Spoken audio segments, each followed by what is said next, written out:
દર્શક મિત્ર, સુરેશ મોદીનો પાલનપુરથી સવાલ છે। ઓએનજીસી અને બીપીસીએલ આ બંનેમાં તેમણે ખરીદારી કરી છે।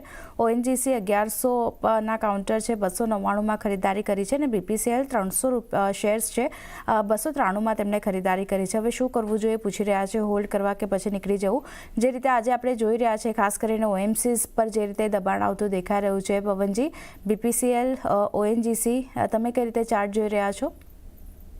જી, ઓએનજીસીમાં તો ચાર્ટ નેગેટિવ છે અને મને એમ લાગે છે કે gradually it is moving toward 230 kind of zone. તો મને એમ લાગે છે કે 230 આરામથી સ્લીપ થઈ શકે છે આવતા કેટલાક વીક્સમાં અને ઓવરઓલ સેટઅપ પણ નેગેટિવ છે ઓએનજીસીમાં। હવે બીપીસીએલમાં વાત કરીએ તો બીપીસીએલમાં પણ ટ્રેન્ડ નેગેટિવિટી છે। લાસ્ટ 4-5 વીક્સમાં જે તમે જોશો તો કે ઘટાડો જે રીતે જોવા મળ્યું છે એ ખૂબ જ નેગેટિવ છે। પણ અહીંથી હવે મને એમ દેખાય છે કે 230 રૂપીઝ, 235 રૂપીઝના ઝોનમાં એક સપોર્ટ છે। હવે જોઈએ કે ત્યાં સપોર્ટ આ સ્ટોક લેશે કે નહીં લેશે એ અલગ વાત છે, બટ 235-230ના ઝોનમાં એક સપોર્ટ છે।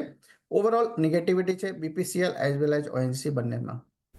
ઓકે, તો એક નેગેટિવિટી જે છે તે આપણને અહીંયા બંને કાઉન્ટરમાં બનતી દેખાઈ રહી છે। બીપીસીએલ, ઓએનજીસી બંને અત્યારે નેગેટિવ કામકાજ કરતા દેખાઈ રહ્યા છે। આગળ વધીએ અને